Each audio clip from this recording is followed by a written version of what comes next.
Olá, muito bem-vindos a mais um Papo Reto com Roberta Dietrich. Hoje o assunto é delicado e é uma questão de informação pública necessária para a gente discutir e conhecer, para poder também falar. Para você ter uma ideia, hoje no mundo, a cada 160 crianças que nascem, uma apresenta características do espectro autista. No último dia 18 de junho, nós comemoramos, ou foi um dia marcado pelo Dia do Orgulho Autista, uma data criada especificamente para que os autistas consigam ganhar luz na sociedade e mostrarem as suas conquistas e o seu orgulho de vencer as suas dificuldades e de se estabelecer socialmente, apesar do espectro autista. Para conversar sobre esse tema, a gente está trazendo aqui a presidente da Associação Catarinense de Autismo, que também responde pela coordenação administrativa da AMA Balneário Camboriú e Itapema. Kátia Franzói, um prazerzão te receber aqui, bom demais te ver de novo. Que legal, eu fico muito feliz aí pelo convite e por a gente poder estar conversando mais uma vez aí sobre essa questão tão importante que é o autismo. Vamos partir da tua experiência pessoal, Kátia. Como é que aconteceu na tua vida? O que você já tinha ouvido falar e como é que isso foi diagnosticado? Então, o autismo chegou na minha vida há 31 anos atrás, quando meu filho Júnior nasceu. Então, a gente nunca tinha ouvido falar sobre autismo, não teve contato nenhum, e foi uma grande surpresa quando esse diagnóstico veio para nós. Sem ter, na época, não tínhamos nem internet na época, pouca literatura, informação nenhuma, os próprios médicos não sabiam direito como diagnosticar, e o que fez toda uma diferença ali foi, talvez, digamos assim, eu sempre trago isso comigo, esse pouco conhecimento da gente dar uma igualdade para ele, não colocando um diagnóstico à frente de qualquer coisa. Penso que isso fez muita diferença. Então, assim, eu venho de uma família de origem alemã, e a gente foi criado com muitas regras, muitos limites, e assim também a gente fez com ele. Então, fez toda uma diferença ali para ele. Claro que ele tem um diagnóstico de autismo severo, então ele tem muito comprometimento, mas ele dá conta do dia a dia, participa de todos os eventos e de tudo da sociedade, assim. Vamos por partes, Nasce esse menino, esta menina, se torna mãe 31 anos atrás, você ainda é uma menina, 31 anos atrás era uma criança praticamente, e aí, primeira gestação, o sonho da maternidade, nasce essa criança. Em que momento acende uma luzinha que acho que tem alguma coisa errada? E o que foi que te chamou a atenção? Então, a questão da comunicação, Ele não tinha comunicação, ele era extremamente hiperativo. Mas isso com meses já? Já com meses, desde pequenininho, bastante agitado, no bercinho, na cama ali. Claro que a gente nem imaginava isso, então a gente tratava sempre de igual para igual. E o diagnóstico, Roberta, veio para nós quando quando o Júnior já tinha 7 anos. Então foi uma luta constante, assim, passamos por diversas situações, O que vocês podem imaginar de curandeiros, de rezas, de simpatias. Eu sempre falo para os pais, que me procuram, de que a gente passou por tudo que indicavam, Então, querido, E ele ali se prestando a isso, Mas a gente na busca via que tinha alguma coisa de diferente, não tinha essa comunicação, Então ficou-se naquela espera. Ele não falava? Não falava, nenhuma palavra. E aí a gente veio, a busca do diagnóstico quando ele foi para a primeira escolinha. Que lá, então, eu morava em Taió na época, vim morar para Balneário Camboriú, ele foi para a primeira escola, então, e ele não ficava dentro de sala de aula. Ele só queria ficar no balanço ou no portão, na cerquinha lá na frente. E eu morava na mesma rua dessa escola. E passei uma semana, ele estava lá na frente, na segunda, fui conversar com a professora, ele não quer ficar em sala, ele só quer ficar, fora da sala, em outro ambiente, sempre sozinho. Com 7 anos já? Com 7 anos. Aí ela disse, acho que precisava procurar um médico neurologista.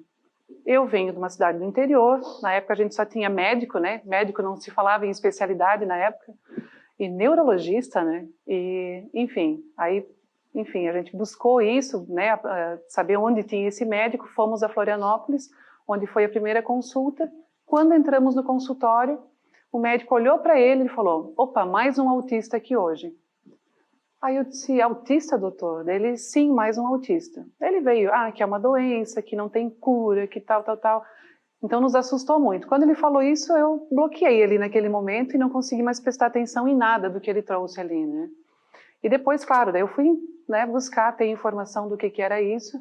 Muito pouco se tinha. Eu vi ali uma criança perfeita, bastante ativa, que ele não parava um minuto, né? E comecei a lidar e tratar de igual para igual. As dificuldades apareceram então nessa questão realmente da escola, né? Então os professores na época não estavam preparados, a gente também enquanto família fomos muito insistentes. Eu acho que isso também fez muita diferença. A gente tem que ser muito insistente e persistente no que a gente quer, né? E a gente foi então buscando. Passamos por, né, várias escolas, muitas situações e, enfim, estamos aqui hoje, né, com 31 anos. Ele frequentou o SEJA até no início da pandemia, né? Então ele frequentou o ensino regular até o seu 5º ano. Aí depois paramos por um tempo, ele ficou só com atendimento na AMA, e a gente depois então resgatou isso, buscando então o SEJA, né, o ensino, educação para jovens e adultos. Kátia, me corrija se eu estiver errada, eu sou mãe de 4 filhos, né, e eu não consigo imaginar o que seja, porque eu não vivi isso na pele, né, a gente meio que vive um pouquinho, né, na narrativa das pessoas que tiveram essa experiência.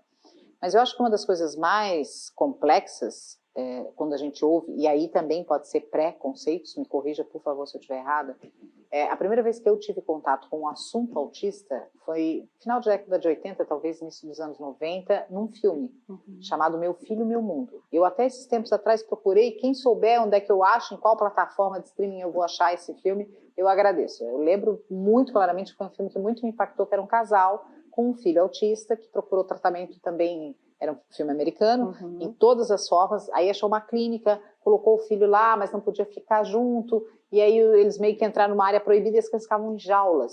E eu lembro que aquilo me impactou muito, a criança virava o pratinho e ficava, né, fazendo assim para o pratinho, coisas em movimento, né, e aí eu fiquei bastante impactada, e eu lembro, né, eu era menina ainda, né, e aí, né, passou-se o tempo e a gente vem encontrando cada vez mais depoimentos. Você me relata que lá, né, há 31 anos, quando você identifica que há um problema, você só consegue o diagnóstico com 7 anos, e quando é que foi a primeira vez que você encontrou alguém que estava vivendo esse mesmo problema?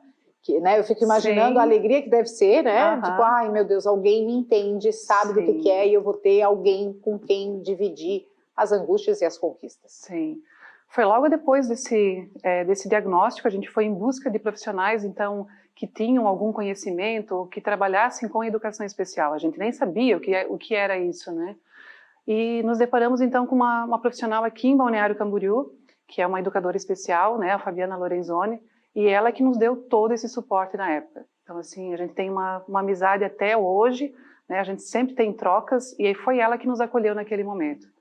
Foi realmente foi incrível, assim, eu sempre falo, é uma irmã de coração, né, porque ela nos deu acolhida, ela nos deu suporte naquele momento e nos apresentou outras famílias, né, então esse foi um momento muito especial, assim, eu sempre sou muito agradecida a ela. E diante desse conhecimento com outras famílias foi que nos gerou e que nos buscou a fundar uma associação. A gente participava de um outro grupo, aquele grupo a gente via que podia expandir, podia trazer coisas novas, e a gente estava muito limitado e com muitas vontades dentro da gente, e foi onde veio então essa ideia da gente poder estar fundando uma associação. Isso, né? foi em que ano? Isso foi há 15 anos atrás daí, né? Então 2007, em janeiro de 2007. E nesse momento você já tinha o segundo filho? Já tinha o segundo filho. Que aconteceu 13 anos depois do Júnior. Isso aí. Então, e aí você engravida de novo, meio que no susto, isso, né? Sem esperar, e veio o Walter daí. E essa gestação, obviamente, deve ter sido permeada pela possibilidade de, né, novamente acontecer, porque o que os estudos dizem? Existe característica genética que pode favorecer ou não o transtorno do espectro autista? Então, assim, os estudos têm comprovado que tem 30% de chance de você ter outros filhos com autismo. Nós ali na AMA, ali na associação, nós temos uma família que tem 3 filhos, 2 filhos, né? Então, assim, tem sido comum isso. Então, realmente, a gente tem que... Tem uma característica genética, né? Isso, tem sim. Uhum. Bom, o que caracteriza? Eu tenho em casa, o meu filho ele tem uma dificuldade de sociabilização, e até ainda dentro daquela conversa que eu tinha, acho que uma das coisas mais difíceis quando você tem esse diagnóstico e tem essa realidade, independente de diagnóstico, é essa falta da interação social, né? Uhum. É aquela criança que não te olha nos olhos, ela não é dada ao afeto, né? E a gente, como mãe, quer abraçar, quer beijar, quer ter no colo, e você precisa respeitar como se houvesse um limite né, que essa criança impõe. Isso foi a tua maior dificuldade, Kátia? Eu sou muito do abraçar, né? Eu gosto muito. Até agora na pandemia eu tô sofrendo muito, né? Agora que eu tô mais acostumada, assim. Mas eu sempre fui de muito carinho, de muito abraço, de muito beijo. E isso acho que fez também muita diferença, assim. Porque ele sempre foi muito abraçado e muito querido por todos nós. Mas ele tinha essa coisa ele tem não ainda. querer, sim, né? Ele tem. Hoje em dia ainda ele ainda coloca isso, assim. Ele vem, é rápido, sabe aquele abraço, é uma coisa mais contato olho no olho. Eu e ele, nós temos uma troca, nossa, incrível, assim, só de nos olharmos, ele sabe se eu tô bem ou se eu não tô. Se eu tô com um olhinho um pouco mais triste, ele já vem, tipo, para perto de mim e, tipo, o que tá acontecendo, sabe? Quase me perguntando, assim, tipo, desculpa, como se ele tivesse feito alguma coisa, né? E hoje ele se comunica? Bem pouco, bem restrito. Ele tem uma compreensão de todo o meio, de tudo que a gente conversa com ele, né? Talvez umas dificuldadezinhas ali, mas ele tem uma compreensão de tudo, assim. Ele se comunica da forma dele, ele tenta se expressar. Ele tem uma comunicação verbal, mas muito restrita, né? Mas ele consegue se fazer compreender. Qual é a autonomia do Júnior hoje? Olha, vou te dizer, Roberta, que a gente tem uma grande conquista, assim, porque o Júnior consegue ficar sozinho em casa, que era uma das nossas grandes preocupações, né? Então, claro que ele gosta de uma rotina e tudo, e a gente conseguiu fazer com que o irmão foi crescendo, teve que ir para o colégio, teve que estudar, né? Eu, em função da AMA, sempre que possível, sempre levei junto. Ele praticamente viveu 26 anos da vida dele colado comigo, né? E chegou um momento quando surgiu a unidade da AMA em Itapema, teve um verão ali, que foi um dos nossos primeiros momentos, muito quente, muito calor, ele passou mal um dia ali, eu tive que deixar ele em casa. E eu vi que ele ficou bem em casa, né? Então eu disse, opa, vamos aproveitar então esse momento para buscar alguma nova oportunidade para ele.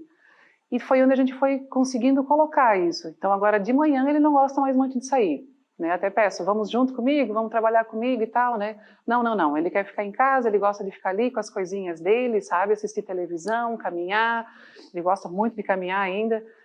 Mas gosta de escutar uma música. Eu tenho um cachorrinho, então, que é o companheiro dele ali, né? E a gente conseguiu essa autonomia. Eu moro próximo ao mercado, se eu pedir para ele buscar 1 ou 2 itens no mercado, ele vai e volta, sabe? Então, assim, ele gosta de ser prestativo, ele gosta de poder estar auxiliando a gente também, auxilia em casa também, né? Ajuda a lavar a louça, leva o lixo no lugar. Alguns autistas têm a questão da agressividade? Sim. Agressividade, então, assim, o que seria isso? Por que vem essa agressividade na pessoa com autismo? Normalmente pela falta de comunicação, ou de não conseguir se expressar naquele momento. E naquele momento, vamos pensar lá uma criança pequena que não tem a comunicação, e ela vai tentar se expressar. Ela vai se expressar como? No choro, no grito, né? Não conseguiu chamar a atenção do adulto, ela vai indo um pouco mais, até onde vai chegar na fase da agressividade.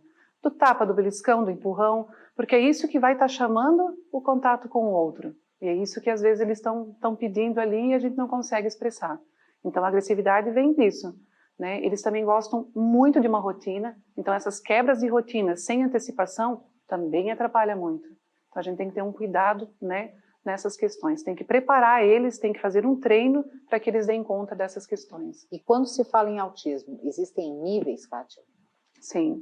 Então, como eu falei, o Júnior está no nível severo, né? A gente conseguiu grandes modificações, digamos assim, com ele, mas nós temos desde o leve, moderado e o severo.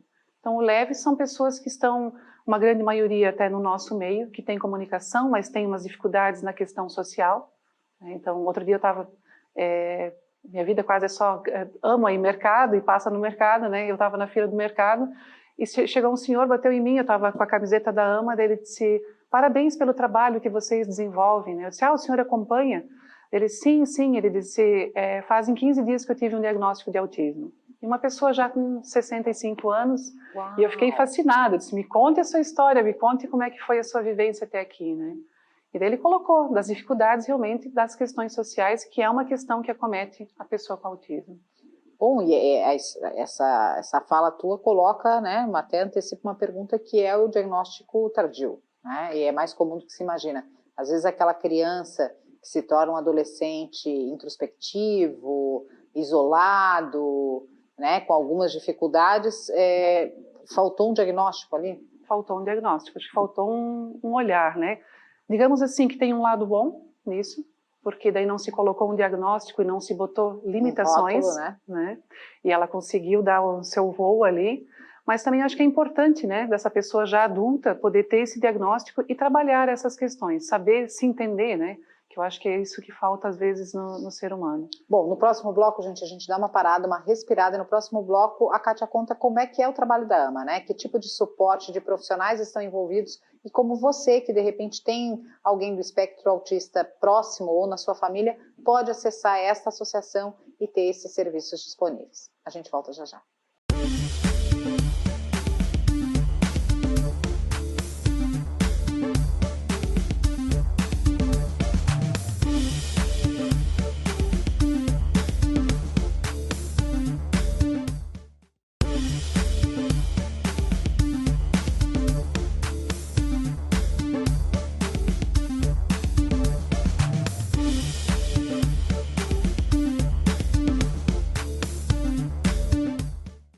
Olá, estamos de volta com mais um Papo Reto, né? Segundo bloco, hoje falando sobre o espectro autista. Você já deve ter ouvido falar, visto filmes, a gente tem o Rain Man, né, com Dustin Hoffman, que foi inclusive premiado, e que traz todo esse universo com todas as suas nuances. A gente falava aqui no último bloco dos níveis de autismo, né?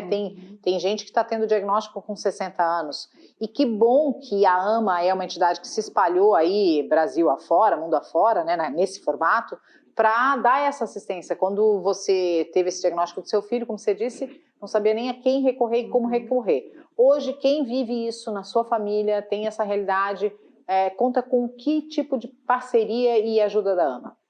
Bom, Roberta, na AMA o nosso trabalho é desde o diagnóstico, né? É um trabalho também junto com a família, que é o trabalho do psicossocial, e o atendimento clínico, né? Nesse atendimento clínico, então, a gente faz uma avaliação dessa criança, junto com psicólogo, fono, terapeuta ocupacional, professor de música, artes, fisioterapia, dependendo da área da criança. A gente está com uma equipe multiprofissional realmente, né, completa.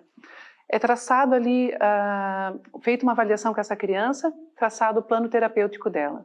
Então a gente trabalha ali as dificuldades e as potencialidades dessa criança. A gente traçou a nossa abordagem terapêutica, que é o integrativo social. Então, realmente voltado para o que a criança, para que aquela pessoa ali precisa. Enquanto instituição, a gente, claro, tem as nossas limitações, porque nós temos um espaço alugado, nós temos os convênios com a Prefeitura Municipal, a gente está num momento muito rico diante disso, né? A gente está muito bem contemplado, digamos assim, a gente tem todo um suporte que está conseguindo desenvolver um trabalho para 104 famílias. Né? Só que o que nos deixa muito preocupados é que, como a gente falou, o diagnóstico está a cada dia batendo ali na nossa porta, nós estamos atendendo, né? Os casos muito. aumentaram, né? A gente está com 2, 3 famílias quase semanal nos procurando ali. Então, assim, começamos com atendimento lá no início da AMA com 24 famílias, fomos para 54, das 54 para 68, das 68 do ano passado fomos para 104, que é a nossa capacidade máxima. Só que o quê? Estamos com 102 famílias aguardando o atendimento na instituição. Ou seja, vocês atendem 104 e ainda tem outras 102 na fila de espera. Isso aí. Então, a gente está buscando, né, junto ao governo municipal, junto ao governo estadual, que a gente consiga achar formas e meios para conseguir montar uma outra instituição, um outro espaço, até que a gente consiga ter a nossa sede própria, né, para conseguir oferecer esse serviço. E vocês se deparam também com alguma situação, curiosidade, né, de crianças que chegam com um diagnóstico de autismo equivocados? Sim, porque às vezes a criança tem alguma dificuldade de relacionamento social, vai para o diagnóstico do espectro autista. Sim, isso acontece bastante. Por isso que a gente, independente, a criança veio com diagnóstico ou não, ela passa por uma avaliação da nossa equipe. Dentro da nossa equipe, então, a gente tem a equipe de avaliação, temos ali junto conosco o médico psiquiatra que dá todo um suporte para a instituição. E realmente vem alguns casos que a gente faz avaliação, fizemos agora recém 30 avaliações, das 30, 5 crianças não tinham, estavam com diagnóstico, né, e no olhar da nossa instituição não fecharam isso, não eram autistas. E aí dentro dessa estrutura da AMA, vocês dispõem terapia ocupacional, o que mais? Então, a gente começa ali com fisioterapia, terapia ocupacional, psicopedagogia, musicalização, psicologia, fono, artes, educação física. E é importante também porque dentro do autismo existe também uma dificuldade de alimentação, né, dos portadores do autismo, né? Também é importante esse acompanhamento de nutricionista. Isso. Nós temos, inclusive, nós temos um nutricionista também na instituição, que também tem feito todo esse acompanhamento, né? Nós não pensamos tanto, pensamos numa alimentação saudável para todos eles, né? Então a gente busca isso. Eles têm um paladar mais seletivo, né? Tem sim. E daí tem toda essa questão, né, todo um trabalho também voltado junto com a terapia ocupacional, a Nutri com a terapia ocupacional, né, trabalhando todas essas questões ali de dificuldade de alimentação, eles em alguns momentos são seletivos, então isso tudo a gente trabalha junto com a família. E um outro aspecto é a questão dos autistas de alto desempenho. Existe, e aqui no caso da AMA, de Balneário Ida e Itapema, a gente tem casos? Sim, temos casos sim. Então eles se destacam muito, né, para coisas que eles gostam. A gente tem alguns jovens ali que gostam muito de desenho. E nossa, são incríveis, né? Desenvolvem um trabalho assim realmente muito especial. Artistas, né? São artistas. Assim como existem também pequenos gênios na área matemática, né, de fazer cálculos. Até o filme que eu citei aqui no começo do Rayman, ele tinha essa habilidade de fazer cálculo de cabeça de forma muito absurda. Né? Isso, eles têm isso sim. Temos alguns casos ali assim que a gente... É uma aula, eu sempre falo quando a gente está com eles. Nas segundas-feiras à tarde, eu estou como coordenadora, né, mas às segundas-feiras à tarde eu sou coordenadora do grupo de jovens, da oficina terapêutica. Eu não consigo me ver longe deles, eu preciso estar com eles porque é isso que me dá energia e que me move. E eu sempre, né, comento ali com a prof. Mari, ali, que é a professora de artes, que me acompanha naquele momento, o quanto que a gente aprende com eles. É uma tarde realmente assim que eles vão trazendo as vivências deles, as curiosidades, o que eles vão aprendendo. E olha, é incrível. Deixo inclusive o convite, né, para quem quiser participar conosco, para conhecer, né, o nosso ambiente, conhecer o nosso trabalho, os projetos que a gente desenvolve, e que realmente é muito incrível isso. Eu, às vezes, até, né, pergunto até que ponto que eles devem estar ali como considerados como pessoas com deficiência, porque eles têm muita eficiência. Eles são incríveis. Ô, Kátia, e qual é o número de pessoas do corpo técnico e de voluntários, se vocês contam, e como é que as pessoas que, de repente, quiserem abraçar essa causa podem participar?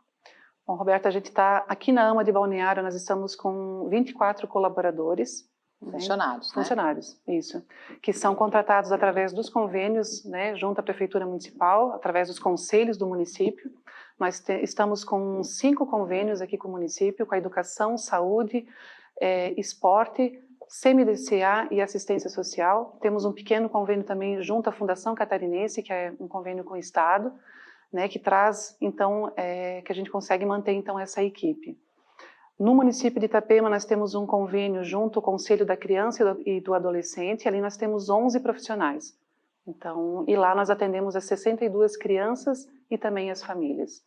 Eu falo as famílias porque a gente, além de fazer o atendimento clínico para a criança, nós também desenvolvemos um trabalho para as famílias. De suporte. Né? A gente já está pensando também futuro. Por quê? Porque assim, se a gente for imaginar com esses diagnósticos todos, não vai existir, mesmo que a gente corra atrás disso, e a gente está fazendo, mas estrutura física, estrutura profissional para atender toda essa demanda. Então, o que a gente pensa enquanto instituição? A gente conseguir fazer uma escola de paz, que a gente consiga trabalhar também com essas famílias que estão lá aguardando na fila de espera e que eles já consigam também estar trabalhando com seus filhos. Não é transferir uma responsabilidade, mas sim fazer com que eles também se envolvam. Né? Isso. A gente vai precisar disso, a gente precisa disso. A pandemia nos isso também, dessa necessidade. A pandemia, a gente, né, está sendo, né, um momento muito difícil para todos nós, mas trouxe coisas, digamos assim, eu sempre digo, do limão a gente faz uma limonada, né? Então, assim, as famílias conseguiram ter um olhar para esse filho, né? Do que ele está precisando, consegue também se empenhar junto no tratamento. Está um momento muito bacana. Assim. E há espaço para voluntários?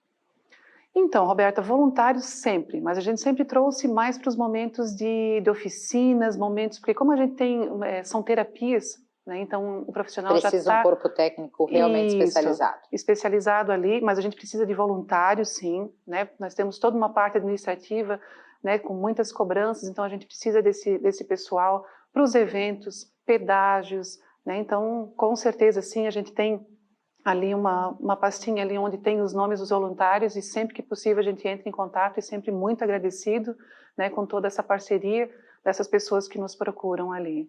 Gente, conversei aqui com a Kátia Franzoi, ela que é presidente da Associação Catarinense no segundo mandato, né, Kátia, indo para o segundo mandato, um compartilhamento de vida, foi muito bonito, a gente agradece muito a tua disponibilidade e a tua dedicação por uma causa, né? Você poderia ter ficado no universo do Júnior, no universo da sua casa, e você tem tanto amor para dar, né, que acabou transbordando por meio da AMA. Então, parabéns de verdade pelo trabalho de vocês. Como eu disse no começo, eu não consigo nem imaginar o que seria para uma mãe ter esse tipo de diagnóstico e ter a força que você teve para não só buscar informações para o teu filho, mas se sentir impelida a dividir essas informações com tantas famílias que estão se vendo.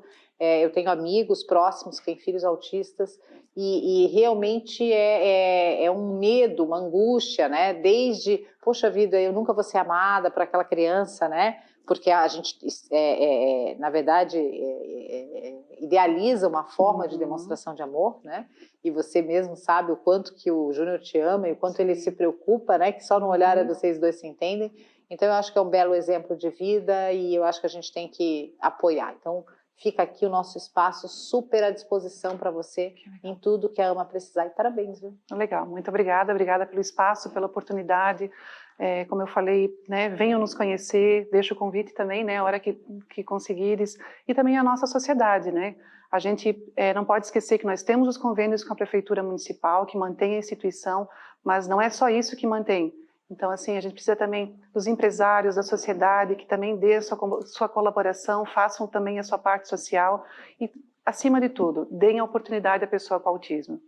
Obrigada, Alberta. Gente, conversei com Kátia Franzoi, da AMA Balneário Camboriú, da AMA Itapema, um papo super esclarecedor, né, para a gente derrubar algumas barreiras, alguns preconceitos e abrir os olhos para essa situação, gente. Uma criança em cada 160 no mundo, e esse índice cai drasticamente em alguns lugares, por exemplo, no Reino Unido é uma criança a cada 57 crianças nascidas, 5 vezes maior em meninos, e está aí acontecendo, batendo na porta da gente cada vez mais próximo, então é um problema de todos nós.